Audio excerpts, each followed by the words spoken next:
All right, everyone, it's your boy Fernie here with another new Cryptids and Monsters news video.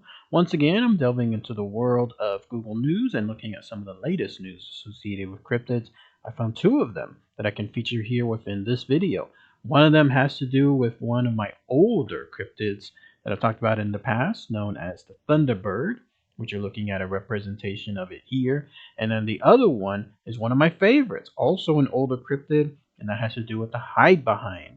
So the first article is involving a reported sighting of a Thunderbird, and the second one has to do more with a featurette associated with the Hidebehind. So 2 for 1, great stuff when it comes to both of these cryptids. So let's go ahead and let's start this video here. Let me know what you guys and gals think. As always, post your comments. I'll definitely do mine as well.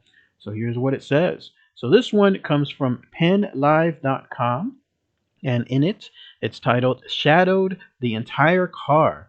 Thunderbird sightings reported in Pennsylvania. So, how cool is that? I've talked about the Thunderbird a couple of years back, at least 10 plus years ago, and it still marvels to this day some of the sightings. I have seen some other news articles talking about Thunderbird sightings. I just never really did news videos back then, but now I get to feature one here. This is association of the Thunderbird. In fact, it says here Thunderbirds are great spirits of Native American lore, which are said to control the weather. So there you have a representation of it. So let's see what this article says about this purported sighting. Can you believe that today, 2025, people are still seeing this Thunderbird? So, quick, what do you think of when you hear the word Thunderbird? Well, for me, knowing the world of cryptids, I immediately think of the mythological monster, the one associated in the world of cryptids, but others might think differently. Here it says snazzy car, a plane, email software, but otherwise it says here does it normally conjure up images of a gigantic creature that flaps its wings and unleashes tempests? Well, apparently that's happening in Pennsylvania. I wanted to feature this article too because it showcased all of these amazing photos. I mean, these are some photos of some artifacts linking the Thunderbird to so many older times. Like these are drawings and other type of caricatures associated with the Thunderbird from way back then. So imagine that. You're looking at history right here. In fact, it says here this is a Kiowa shield cover decorated with a turtle, a Thunderbird, stars, and the Milky Way. So again, great representation there of the Thunderbird. So it says here, according to Encyclopedia of Beasts and Monsters in Myth, Legend, and Folklore, Thunderbirds are gigantic spirits from Native American lore that take the form of birds. They're particularly known for controlling the weather. I remember talking about that in my video, the fact that you could have a Thunderbird essentially change the weather right then and there for that area. That showcases its true power. It says here, by the Thunderbird's work, the earth was watered, vegetation grew, lightning flashed from its beak, and its beating of wings was the rolling of thunder. Now, as far as the sizes associated with it, it's going to talk about that here. It says there in the middle, it could be argued that the Thunderbird myth is among those that can be easily explained, i.e., North America is full of incredibly large birds that could be mistaken for some godlike creature. For example, the California condor has a wingspan of 109 inches, a little over 9 feet, which is much larger than your average bird. 100% agreed. I imagine 99 point something percent of all large bird sightings that people think are going to be thunderbirds can be just birds, just actually full large birds. I've seen actually a very large eagle within a zoo one time, and it was just there walking around on the ground. It was chained up somewhere, like in other words, it was being treated for something.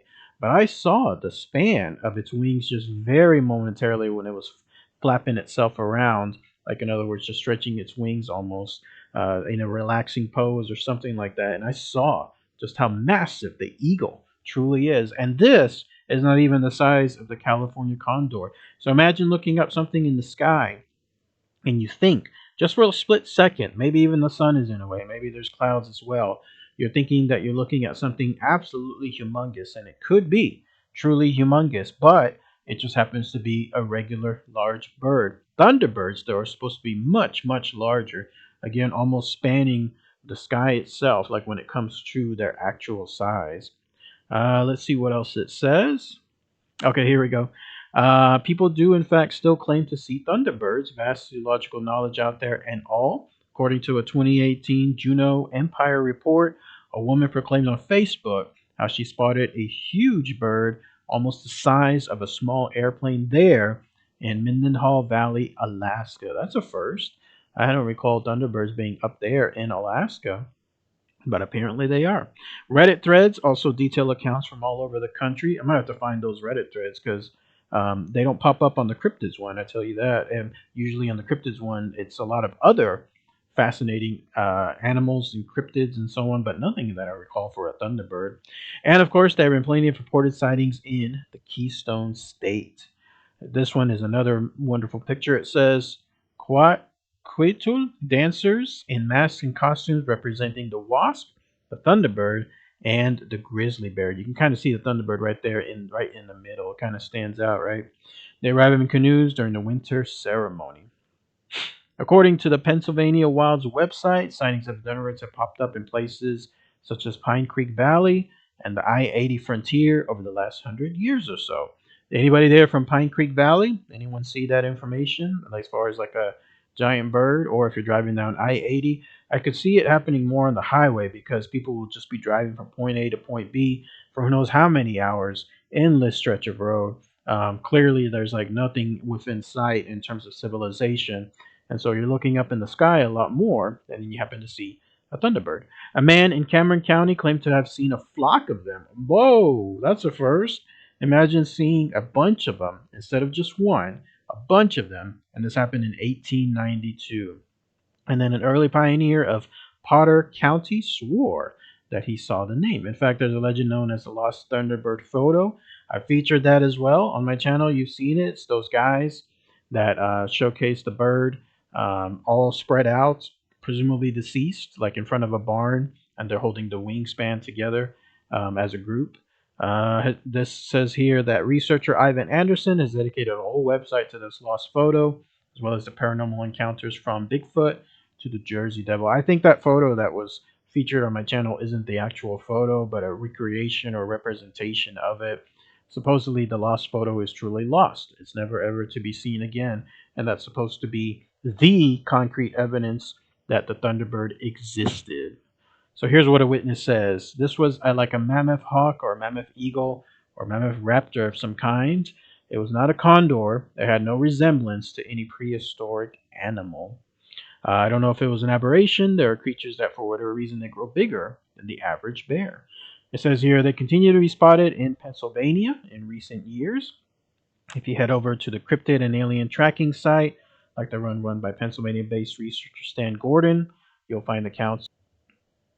And then continuing here with another picture. This one is really, really cool. This is from 1883. This is a Thunderbird as drawn by a Dakota near Fort Snelling, Minnesota. So what is this? You can see obviously what looks like wings, but it seems to be flying backwards almost.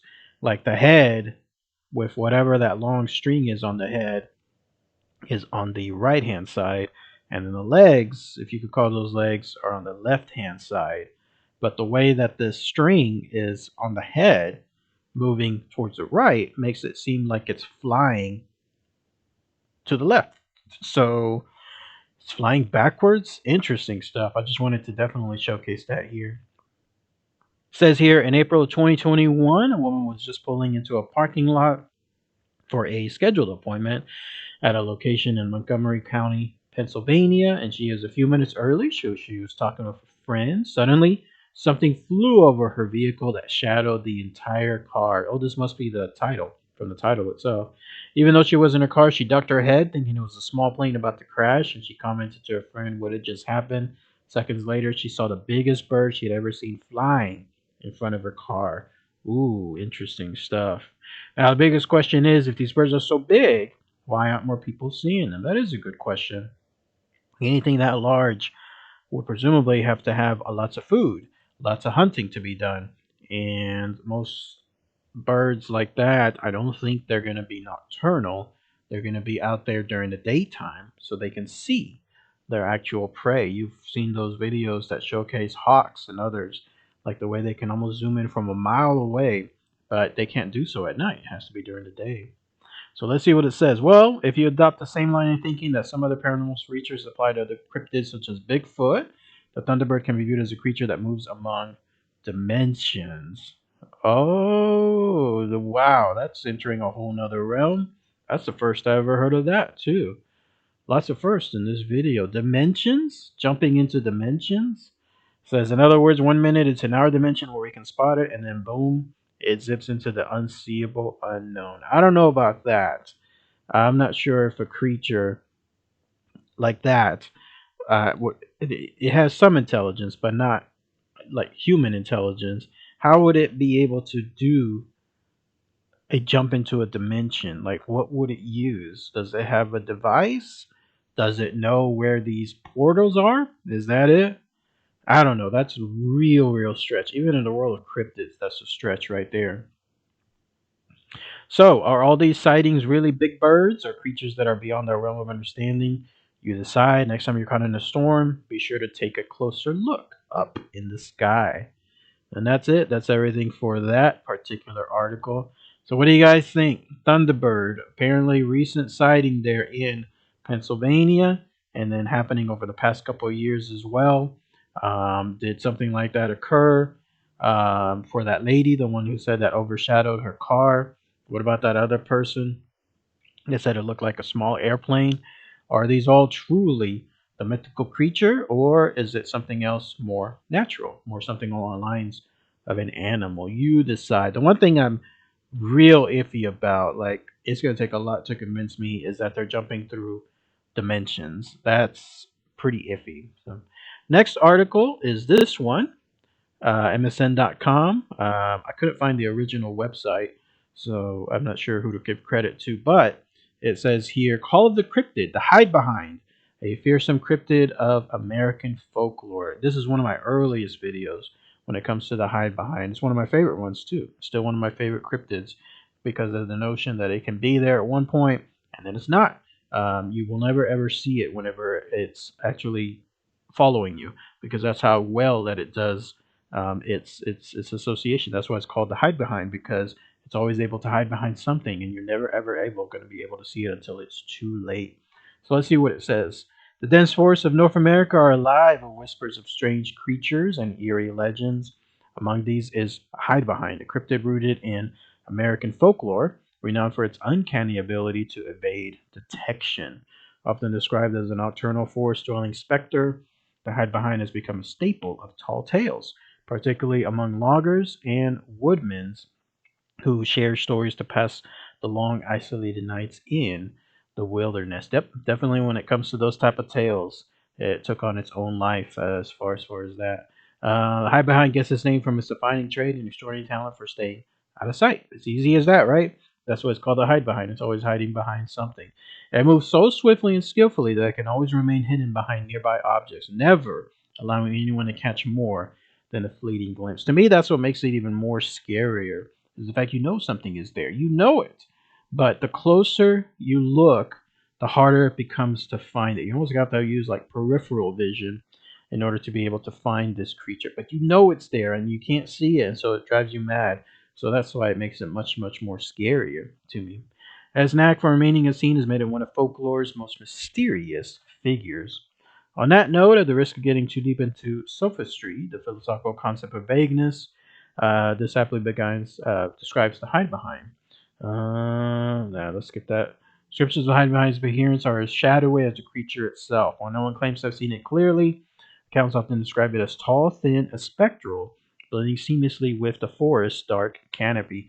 True, a lot of the pictures that I've showcased in my videos for the hide behind showcase it as being thin, very thin. It's perfect for that because you're able to hide behind twigs, behind branches, behind thin trees, small clumps of land, whatever. It uses that to be able to do so. If it was much bigger, like if it was something less, much thicker and fatter, then it would have a much harder time to be able to do so. Tall, I don't think I remember that being on some of the descriptions. I remember it being smaller, like maybe about the size of a large cat, something like that. If it was really tall, I would imagine that I would have a hard time coming across to you if it's something like flat land. Like, how would it be able to hide behind that? Behavior of the hide behind. It's said to exhibit predatory tendencies, stalking humans who wander alone into the woods, especially under the cover of night.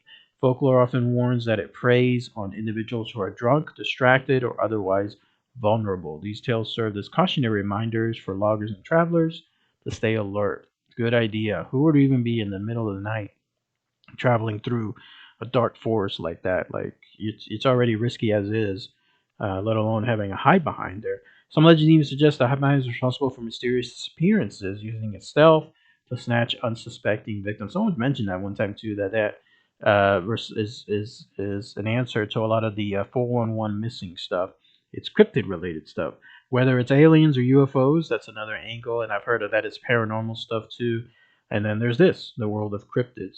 The habitat says here it's most commonly associated with dense forests of the United States, particularly in the Pacific Northwest and or other heavily wooded regions. Towering trees and penetrable shadows provides the perfect backdrop. Fear factor. Tales of the hide behind often serve a dual purpose, to entertain and to caution. Agreed. Again, it's a nice way of warning people this is what could happen to you, but really the motive is to make sure that no one gets naturally lost. No one gets really, really hurt in a situation like this, being in a forest all by themselves. And so they make up this hide behind story to make sure that people truly stay away from dangerous situations like that. Cultural context seems to be born of practical caution, reflects the human tendency to personify fear. Modern interpretations today, the hide behind continues to captivate cryptid enthusiasts and folklorists. Agreed. I'm talking about it today, right? And I've talked about it in the past. Its persistent mystery and ability to evade clear definition make it a symbol of the unknown. Much like Scotland's Nuclavee, a bad-breathed cryptid blamed for droughts and sickness, the hide behind reflects humanity's need to explain the inexplicable through storytelling. I don't know if it's that far as far as something like that deep rooted. I just think it's more along the lines of a cautionary tale and potentially a real life cryptid that could be out there that no one knows much about because there's not much info to share because it's so good at what it does. I can't really play this. This looks like it's a horror short film called The Hide Behind, just because of copyright reasons. If I do, YouTube will flag it, so I'll just leave it there as is. But otherwise, that's the article. Call of the Cryptid, The Hide Behind, the fearsome cryptid of American folklore. What do you guys think? Otherwise, let me know as far as below any comments, anything I might have missed. Check out my videos on them if you haven't had a chance. Just go into the search function, find Thunderbird, or go and type in Hide Behind, and you'll see my videos. All right, everyone. Thanks again as always. Take care.